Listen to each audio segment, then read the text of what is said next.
Welcome back to another episode of The Decision Hour. I'm your host, Adam Bird. Folks, I got a great episode lined up for you today. The gentleman today is an entrepreneur. He's a broker. He's the owner and president at Black River Homes. He's a property investor and a slew of other things. We're going to get to know him. He's a gentleman from up north, and I'm excited to have him on today. Mr. Sean Frost. Brother, what's happening? Just doing the darn thing, you know, just another beautiful day up here in Ottawa, and excited to jump into a few things and chat with you. Well, I appreciate it, man. I appreciate it. So you're up there in Ottawa. Why don't you let's dive into this. Tell my listeners a little bit more about yourself. Yeah, right on. Easy peasy. So basically born and bred up here in Ottawa, Canada. I did spend a few years down in Lauderdale when I was basically an infant and a toddler. Parents decided to go separate ways. Yeah. Came back up to Ottawa. That's where the family's originally from. Lived with my grandparents and my mom for quite a while until my mom was able to kind of get her feet under her, and we got our first apartment. And then we've just been kind of coming through the mud ever since. So yeah, humble beginnings, but a lot of good values instilled through my mom and through my dad, who came back up from Florida. So I was kind of able to get the best of both worlds from the 9 to 5 perspective, which isn't my path, but I got a lot of good ethics from my mom, and then I got a lot of good values from the entrepreneurial hustle side from my dad. And then from there, basically, in a nutshell, came up through the music scene as a producer, cashed out, started a general contracting company, hated it, hit rock bottom. Was trying to find myself, found real estate, became a broker, running my own team, then diversified into getting my builder's license and opened a custom home building companies. Oh, wow. And then circled back into property investments, property management for myself. And, started doing some flips, rentals, this and that and the other. And then actually came across another music artist from Ottawa. And as soon as I heard him, I knew that he had it. And started working with him. We signed a deal with Columbia Records. He's out in LA. And then so kind of full circle moment. And I manage another artist as well now. And I'm actually in the wrestling world. I'm kind of looking after an independent wrestler that's on the come up. My son is an absolute beast when it comes to wrestling. He's 7 years old and absolutely obsessed with wrestling. So No. I'm kind of in that world now too. Basically, I love just diving into anything that I have a passion for. As if I'm interested in it, it doesn't matter about the dollars and cents in terms of the return. It's what am I getting out of it? Am I fulfilled and am I enjoying it? If so, let's do it. Let's take a step back for a minute. That's a lot to unfold, and you said a lot there. And I want to go back to when you kind of when you made that first transition from getting out of the music industry the first time.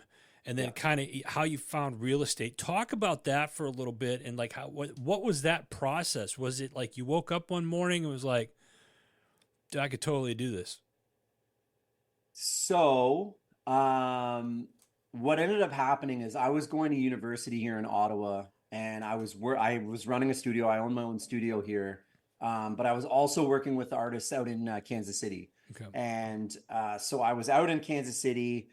I came back to kind of write my last exam at university, and things kind of went belly up with the studio in Kansas City while I was up here. So I decided at that point, it is what it is. There was nothing really to go back to at that point. And I was kind of at the age where, that lifestyle wasn't really, I didn't see like the long-term longevity, I should say, of living that lifestyle. I thought, maybe it was time to make a bit of a change. Yeah. Nothing against the music. It was just really how I was living. And so I cashed the music stuff out and I started this general contracting company.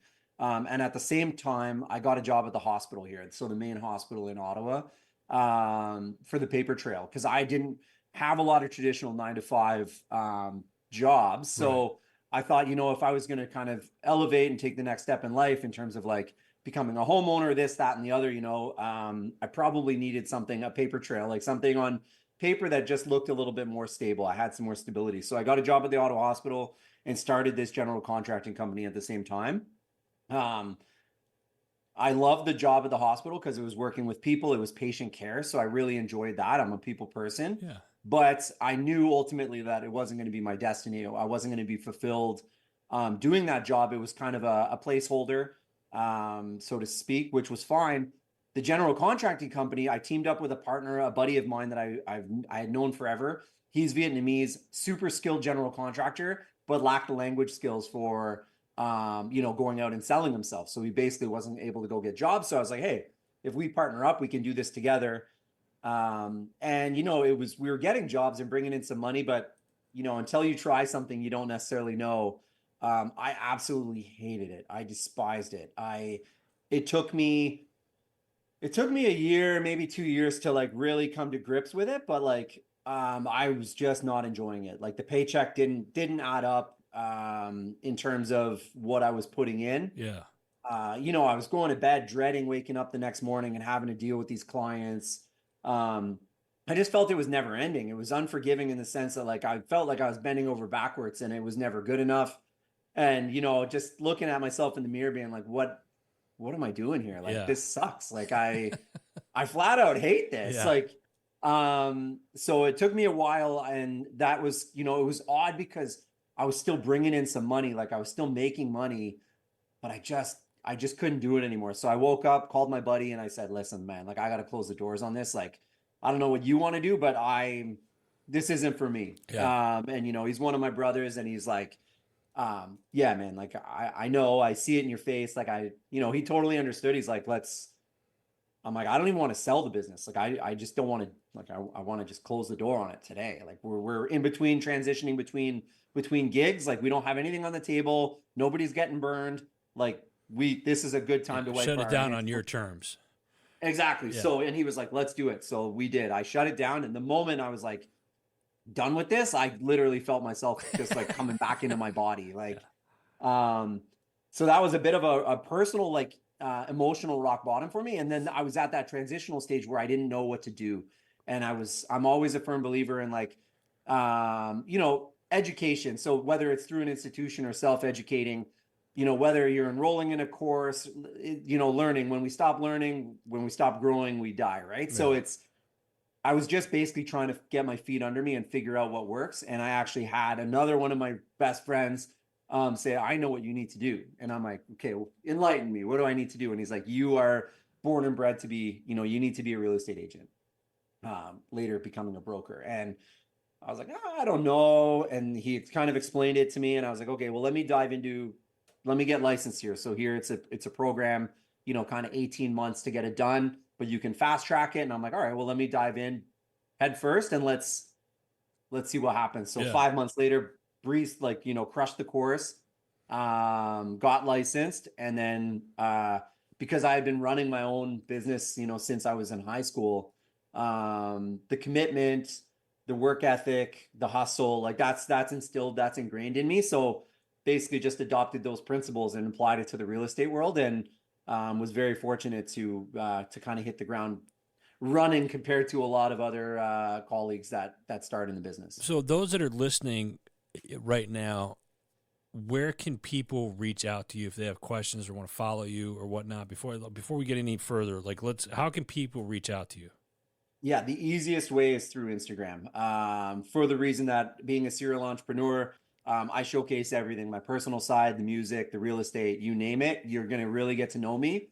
I'm most active on there. So it's basically at I am Sean Frost. So SeanFrost, at I am Sean Frost. And that's definitely the easiest way to get to me, All right. aside from sending me an email, of course. And what advice would you give anybody right now that's listening, like wants to get into the real estate world? Any advice for them up there, like particularly up there in Canada? We got a lot of listeners in Canada, just all over Canada. But like anybody that's just like hearing this and like, I kind of want to get into real estate. I don't really know how or the best way to do it. Like, what advice would you give somebody that's looking into potentially real estate or real estate investing?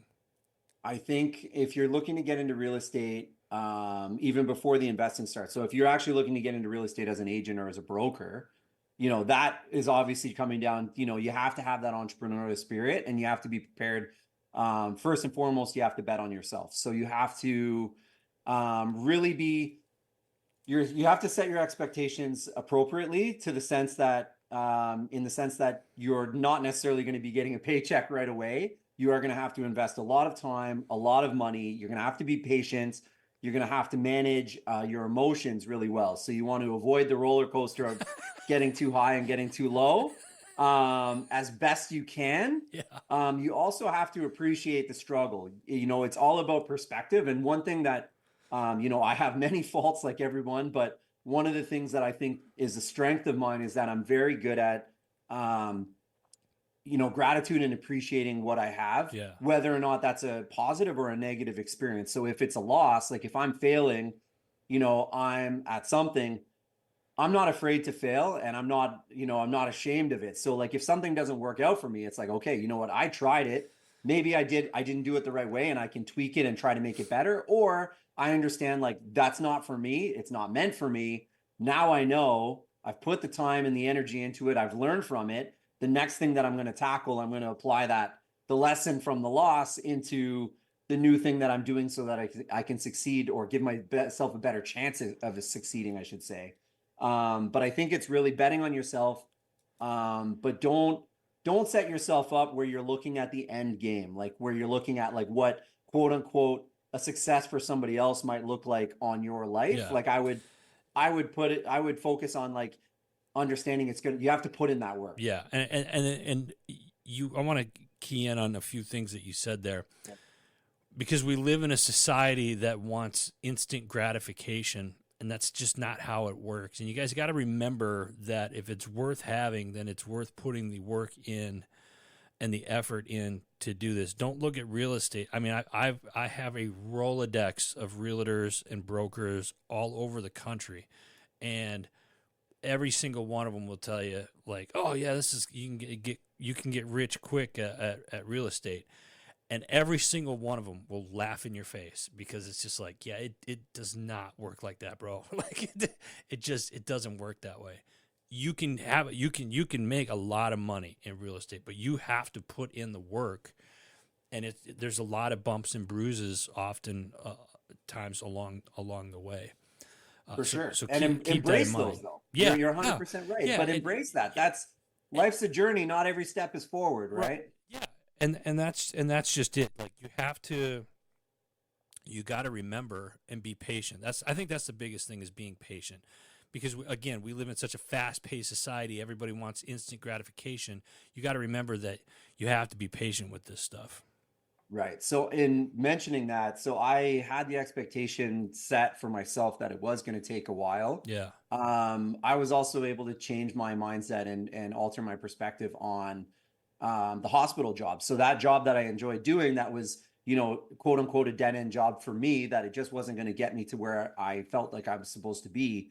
I got my real estate license. I kept my hospital job, and I worked at that hospital job for another 4 years while doing real estate full time as well. Wow. For the notion that I quickly realized when I was getting my real estate license, like I'm now working at an institution of 30,000 employees, filled with nurses, doctors, surgeons, radiologists, you name it, people that are all very qualified to buy and sell properties.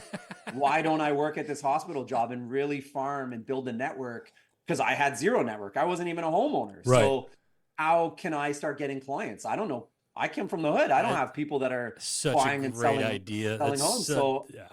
And you're hitting the ones that have, that are, the doctors. You can only imagine. You're just like, oh, hey, doc, let me help you get this house, blah, blah, blah. That's right. Oh, you do that? And because I was a hard worker at the hospital, like I had the work ethic. So people valued, even though my job wasn't, quote unquote, of high importance, it was, it doesn't matter. If you're going to do a job, you do it. But you're part of the team, and you're putting in the work. You carry the bag, you carry your weight. You don't just mail things in, right? If you mail things in, those are the results you're going to get. Yeah. That's so cool, man. And that's such a great attitude to have. I like the fact that you said that you stayed at the hospital for 4 years while you were building the real estate side of it. I think for so many people, it's like, well, I'm out of here, deuces. And then you're just like, oh, shit, this isn't what I thought it was, Right. what I thought And I it was could going have to be, left, like based on like monetary, like in the financials, like I could have been gone after year one, Yeah. but I was like, I just had that mindset, like it's not enough yet. Like I really want to make sure that if I leave this place, that I'm never coming back. And I don't, not because like it was something that I was fearing or running from. It was just that I just wanted to make sure that I was good Yeah. for the family, that when I make that, and truth be told, it was actually my wife. I was still cooking there, but my wife was like, okay, like give your head a shake. We're looking at the numbers. You do not have to. And I was like, I know I don't have to. And she said, no, you got to start freeing up this extra time. It's going to give you more time to actually just focus on real estate. Yeah. It's also just going to take something off your plate that you can kind of figure out if you want to make another move somewhere else, entrepreneurial side, a new business, you'll have that time opened up for you. And I was like, you know what? As usual, you are correct. Let's do that. Yeah, I'm giving my 2 weeks today. And then I gave the 2 weeks and she was right. Like as soon as I left, all these opportunities opened up and I was like, okay, like, she never gave me the I told you so, but there's been looks. It's the greatest. Men that are listening, take note. The greatest thing you can ever say to your wife, yes, you were right. That's She was. So oh, I love it, man. I love it. You got quite that. How'd you get in the? So I kind of want to transfer into the music side of things. Now you're on the second part of music and production now. Yes. correct. It's kind of the third act in my eyes. It's the third act. Okay. So if you're gonna ask how it got started, my dad, his best friend was a sound man. So he was a sound engineer. Sure. And a touring sound man at that. So I was super fortunate in the sense that we didn't have a ton of money growing up, but my dad, even though quote unquote part-time dad, he still did his best. So he did a great job. I was with him Wednesdays and every second weekend. But he introduced me to music very, very early on. So rather than taking me to the toy store as a kid, he would take me to the secondhand music shop, and both my parents were on board. If a record or an album speaks to you, pick it up. Nice. Doesn't matter what it is. Doesn't matter the genre. Profanity, no profanity. Like it was like if something's speaking to you, grab it. Cassettes at that time. Take the cassette, Right. put it in your carrier. Right. Away you go. Yeah. Right? Like it's free for all. It's expression. You go for it. So I had a very extensive music collection as a young kid. And then on top of that, anytime that acts would be coming through Ottawa or around, if my dad's best friend was being the sound man for the tour, I'd be able to get to the shows. So I was able to grab all these concerts at a really young age. And not only that, but I was a pretty cute little kid. So they would just bring me backstage for all these shows and I'd be chilling with the bands, hanging out with everybody, jumping on tour buses. Like as a young kid, like it was the glory days for me, right? It was absolutely insane. So that was kind of how I first got into the world of music. So I got to ask now, give me two of your most memorable bands that you got to hang with. So there was a music festival here in Ottawa. It was called Edge Fest. It was back in 1998, and we had the all access passes with the sound man, this and that, and sitting down at a table, and I can't even recall all the bands that were sitting around. Like we were having dinner in the tent in the back, and I just remember like it's like myself, my dad, Foo Fighters are there, so Dave Grohl's there, Green Day's there, like all at the same table, and it was just like band, like just a big communal dinner. And I would have been just about 14 or 14 at the time, and just looking around and being like, holy smokes, like this is something special. And like even at that age, like I just recognized how for them it's another day on the tour or another festival, but for me it was the first time I had been backstage at a big music festival, and just being able to have eat a meal with these guys was like unreal. And then also looking over at my dad who's trying to play it cool, and like Dave signing his shirt while we're eating, and like he's also trying to spark up a conversation. That one was amazing. And then the other one, oddly enough, aside from there's been a lot of really good ones, but I think the coolest one that stands out to me is an artist. She's a Canadian artist. Her name's Biff Naked. Kind of like pop punk type thing. when I was young, she took me back. I went backstage to meet her, and she just showed me such a good time. She was really, really nice, really kind to me. Super sweetheart. Definitely didn't need to spend any amount of energy or time on me.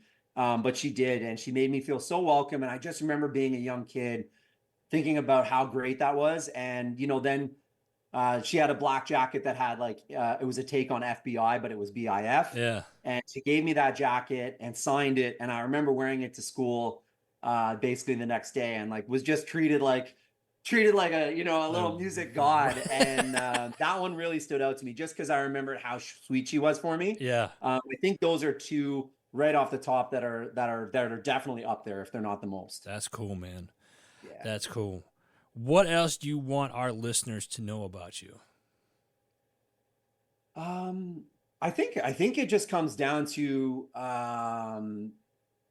it's kind of, if I can help in any way, anybody that's, well, two things. So one, for me, if you have a passion for something and you have the drive and the work ethic and you're really putting in the work, if there's some way that I can help you, hopefully not necessarily monetary, but if you want to connect and pick my brain, or if I can help you in some sort of fashion, as long as you're putting in the work and you're passionate about it, I've got time for you. I love It's that. it's the like we were talking about earlier. If you're looking for that instant gratitude, that instant payoff, I'm not going to be of value to you. I'm not going to be able to offer you any insight You're or in it help for the with that long stuff. game, and you teach people that. And I think that's the one thing I like about you, Sean, is that when we first linked up, Yeah. it was just like, all right, this guy gets it. It's not at my age, you realize I've been through my mid 40s. I'm at a point in my life where I'm just like, if you think that instant gratitude, it's not instant oatmeal where it's just gonna it becomes lumpy. You don't want that. You want smooth, but in order to get that perfect, I don't know why I'm comparing this to oatmeal. That literally That's just good came though. out of It my actually head. But works. it's like, but if you want it smooth, where it's not lumpy and clumpy, you got to put the work in it. It takes time. Perfection takes time, and I think that's the biggest thing that I'm pushing to our audience and whatnot. And I think that's why you and I get along so well, is because we have that entrepreneur spirit, and you see something and we're not afraid to give it a go. And folks, those that are listening, again, at Sean Frost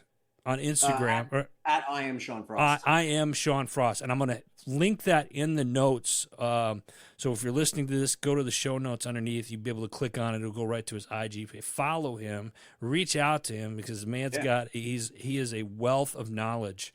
I got one more question for you, bro. Yeah, right on, man. You're on the show is called The Decision Hour.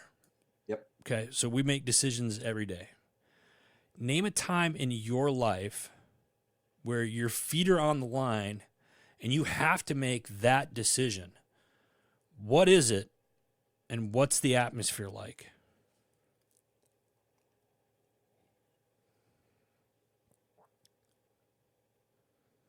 So not touching on dropping the general contracting company, because that was the biggest one. But another one is a little bit of an easier one, but this was a big decision because it actually kind of changed my life here. So Okay, all right. I was just getting, and it's a good one. It's a fun one. So I was trying to transition out of the general contracting company. I was still looking at builders developments in the area to kind of pick their brains, like what materials are in, gain knowledge, what's in, what's out on the building side, the renovation, the construction side. So I was driving around, and I had just read The Secret. My wife had pushed this on me. I just read The Secret. I'm not going to lie, a couple days before, and I made this vision board. And I put a check on the vision board as one of the many things. Most of the stuff, my vision board now is totally different than what it was then. It was a lot of materialistic things at the time. And one of the things I put on this vision board was a check to myself for $25,000. And I had no money to my name at this point. And I went to these builders and to, pretend that I was a client or a potential customer, learn, see what was going on. And somebody pitched this house to me saying, if you buy this lot, this lot just became available. It's a quick occupancy. We're offering $50,000 off the home. This is the price point. And I was like, man, I've never lived in a neighborhood like this. I don't think that's in the cards for me. But I said, okay, well, what does it take to get in? And I had just bought a condo townhome that my studio was in from my mom so that she could move in with her new boyfriend. So I was already like absolutely maxed out and a brand new homeowner at the time. And they're like, to get into this house, like it's a deposit of right now, and then you just need the down payment at time of close, which is about a year from now. I was like, okay, well, what's the deposit? And he's like, $25,000. I'm like, okay, I do not have $25,000, so sounds good. I didn't say that, but I just said, this is an amazing spot. And they're like, yeah, if you want to, hold it, like we can hold it for $1,000, which is refundable. And I'm like, okay, well, listen, like, let me go home, think about it, and like I'll return back if it's something that I can do. And they're like, okay, well, your first one in here, we'll hold it for you for a couple hours or whatever. Okay, I drove to the bank, sat down with somebody at the bank right away, and I said, hey, is it an option for me to, didn't have any of these, so I'm like, can I open a line of credit or get a loan from the bank? And I've been banking same spot since I was a kid, and they're like, yeah, we can actually open a line of credit for you right now without running through anything. You pre-qualify for a line of credit. I was like, great. How much is a line of credit? No word of a lie, $25,000. I kid you not. And I was like, oh my, okay. I was like, yeah, let's open it. Opened it. And I was like, I'd like to make a withdrawal. I'd like to write a check. And they're like, okay, no problem. How much? I was like, $25,000. And they're like, obviously looking at me like, this is not a good move. Like, you opened a line of credit, 2 minutes later, you're emptying said line of credit. But I made the decision, went to my house, picked my wife up, drove back to the builder's office. Don't think I mentioned that I had the check. We had the discussion, we had the chat with the person that works there. Somebody else had come in and put a reservation on the lot. They did say, we just talked to you an hour ago. If you are buying it, you will get first dibs if you want it right now. We looked at each other. She's like, we don't have $25,000. I said, as a matter of fact, we kind of do. We have access to $25,000. It's not necessarily ours, but we'll figure it out. We'll figure it out. And she said, are you sure? And I said, we will figure it out. I think worst case scenario, we sell that condo townhouse that we just bought. In a year from now, we'll make a bit of money plus our money back. If we save for the next year, we will make enough money for this down payment. As long as we're smart and frugal, we can make this happen. But I think this is a jump that we need to take. What do you think? And she's like, we'll figure it out. So we did, put the check down, got in the car, looked at each other and started laughing. She said, did we just buy a house? I'm like, I think so. And we've used that motto. Like I have one mantra and one motto. So the mantra is live like they dream. It's tatted across my chest. Yes. And my main corporation is called Live Like They Dream. And the actual motto that we joke around with, it's our saying. We do it to this day. When things hit a bumpy road or it hits the fan, we look at each other, we laugh, we say we'll figure it out. Dude, that is such a cool freaking story, bro. Yeah. That is so...